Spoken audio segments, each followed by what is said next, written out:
Okay, let me give you my very unpopular answer to this question. I was recently a guest on a podcast and I was asked, what is the one thing parents usually do that makes tantrums worse?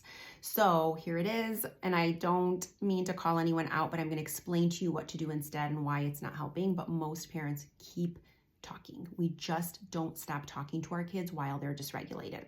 So let's explain, or at least let's look at first why it doesn't work. So when a child becomes dysregulated, they're having a tantrum because they don't have the outcome that they want. They didn't get the thing that they wanted. They're upset and their sensory system, their nervous system, all of that is out of balance. It's out of whack.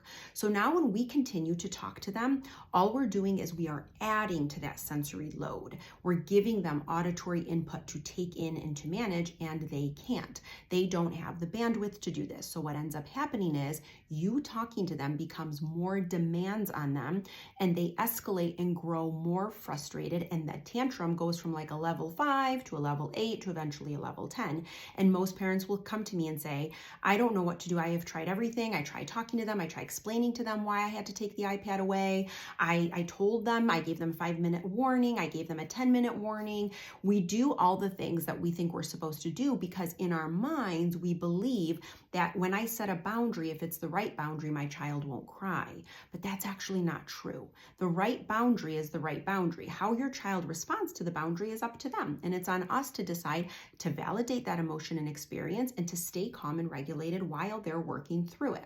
So let's use an example. Let's say a parent says, hey, you have to put away the iPad in 5 minutes. Now the 5 minutes comes up. It's time to put the iPad away. The child clearly doesn't want to part with the iPad. They're fighting you. They're screaming. They're crying. All things are happening. So you take the iPad, you take it away, and now they're in a full tantrum. Most parents in that moment will resort to over explaining the boundary that they're setting. You know, I have to take the iPad away. It's not okay to play on the iPad for that much time. You know, it's not good for your brain. Remember when we went to the doctors and the doctor even said that only this much time, and like we get really explanatory, we get really verbose and talkative.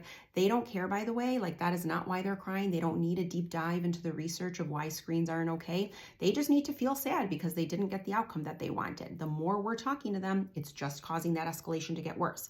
Another way parents will respond is, okay, you take the iPad away, and now we're mad that they're crying. And we're like, you know what?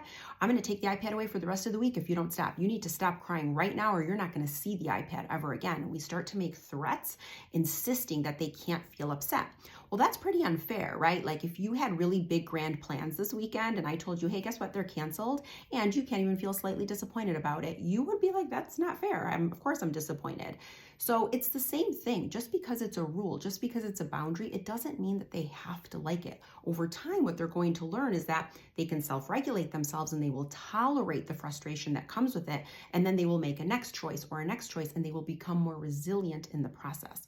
But when we continue to talk to a child during a tantrum, it backfires every time. So instead, set the boundary, express empathy for the emotion and the experience that they're having. I know it's so hard when we have to put the iPad away. I get that. But it's time to put it away. And you restate the boundary. That's it. Don't take the bait, don't fight with them, don't argue with them, and you wait until they completely self-regulate and get calm before they can move on to a next desired activity.